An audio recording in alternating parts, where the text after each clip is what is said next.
Estamos de volta com o programa Campinas, os desafios da metrópole, que hoje discute o tema Família, Função e Possibilidades, com a participação dos convidados, professora doutora Érica Renata de Souza, professora da Faculdade de Ciências Sociais da PUC Campinas, professora doutora Maria Silvia Pinto de Moura de Brande da Rocha, professora da Faculdade de Psicologia e do Programa de Pós-Graduação em Educação da PUC Campinas, e Dr. Juarez Soares Costa, psiquiatra e terapeuta de família e de casal aqui em Campinas.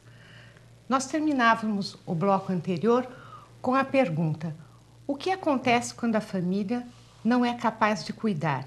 Como isso impacta, por exemplo, um outro sistema com o qual a família se relaciona diretamente e o qual é bastante presente na vida da criança? Por exemplo, a escola. Falávamos disso, não é, Silvia? Sim, e aí as questões, acho que a serem levantadas são várias. A primeira é a questão se a família não está conseguindo mesmo cuidar, né, dos seus novos membros, dos que estão ingressando. E o que a gente estava levantando são tensões que vão aparecendo, não que elas não existissem anteriormente, mas elas são mais fortes, mais intensas na contemporaneidade, por várias questões.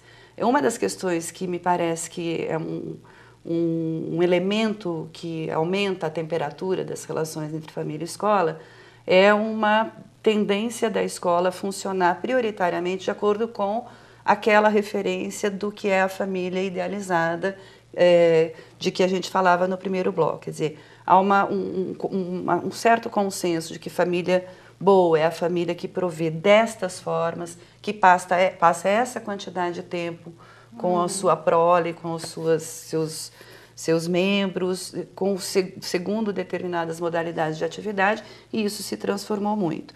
E a escola, como instituição, e os seus participantes tendem a reagir a isso com mais, penso eu, que com mais rigor, né? Então, a compreensão dos novos arranjos familiares, quando a compreensão ou a percepção, a informação sobre os novos arranjos familiares tende a repercutir na escola de uma forma muito negativa.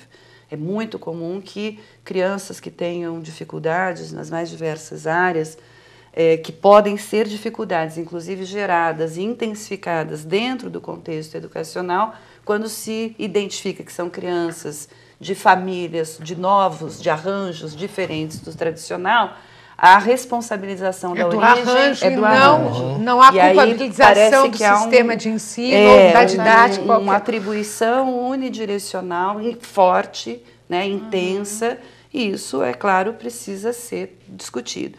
Em contrapartida, a escola, frente a novos modos de relação, a questão da violência, da agressividade que tem surgido no ambiente escolar, tende também a entender que isso deveria estar sendo cuidado pela família, que se não está a responsabilidade, ignorando outros fatores, né, que estão seguramente envolvidos com isso, e de um certo modo parece que tende a assumir a responsabilidade então de educar, nesse sentido mais rigoroso, muitas vezes da disciplinarização e não da educação com outros procedimentos. De formação, porque a escola não tem muitos recursos também para fazer isso. E aí é um caldeirão de lutas, né?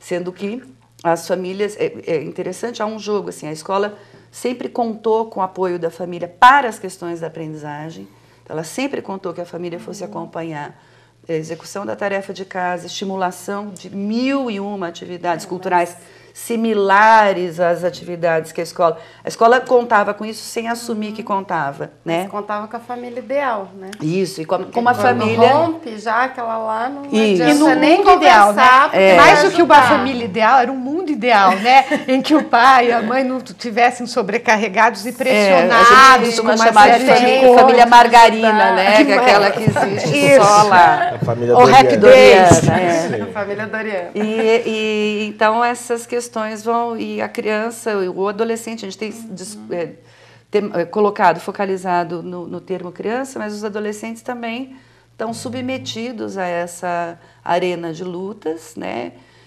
em que não há nem réu nem vítima só, acho que são todos protagonistas e que a quem importa, com certeza, fazer discussões como essa que a gente está fazendo aqui.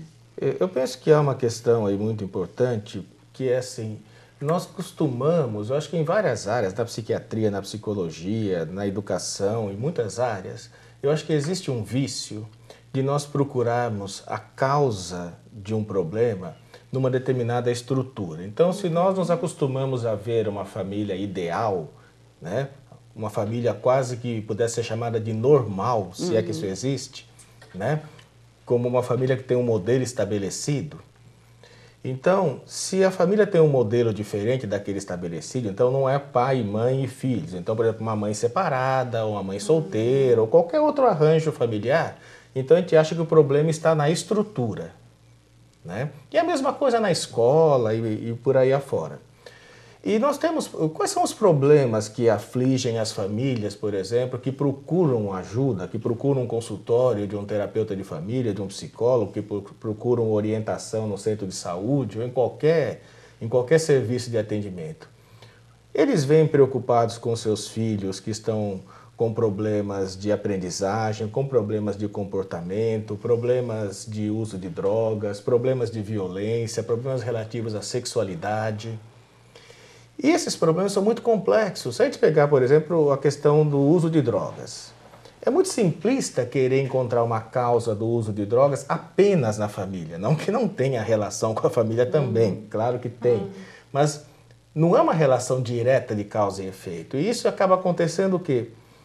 A família chega ao atendimento, num consultório, num serviço de saúde, ela chega com uma sensação de que ela é insuficiente, de que ela não é capacitada, ela não está dando conta. E o que a gente observa, eu vejo isso no meu dia a dia da clínica, eu atendo família de várias classes sociais, eu observo uma coisa muito interessante aqui na cidade de Campinas. A cidade de Campinas tem uma característica que eu vi em dados de recenseamento, que mais da metade da população de Campinas não nasceu aqui. São migrantes. Imigrantes de muito pouco tempo. Ou seja, são pessoas que não estabeleceram uma rede social efetiva, eficiente aqui na cidade. E quanto mais a gente sobe na escala social, as famílias, na medida que elas sobem no ponto de vista socioeconômico, elas vão ficando mais isoladas. Elas vão tendo uma rede social mais pobre, né? Então, as famílias ficam sobrecarregadas. Por exemplo, o problema da violência. A família hoje ela tem que dar conta sozinha do problema da violência, do problema da educação, do problema da sexualidade, do problema das drogas e mais uma lista imensa. E sendo que, na grande maioria dos casos, pai e mãe trabalham fora e tem que trabalhar para sobreviver, inclusive para manter essa estrutura toda, né? E obviamente que eles não dão conta. E aí a gente fala, bem, essa família está com problemas, essa família está desestruturada, ou qualquer adjetivo desse tipo. Não, essa família, ela não está dando conta de um problema que é muito complexo e que talvez precisasse ser abordado de uma forma muito mais ampla. Temos aqui o problema da dependência de drogas. É um problema que envolve a família, que envolve a escola, que envolve outras instituições sociais, que envolve todo mundo. Como é que nós poderíamos pensar numa abordagem que não fosse apenas centrada nas supostas deficiências da família, ou da escola, ou da sociedade, ou do governo e por aí afora, né?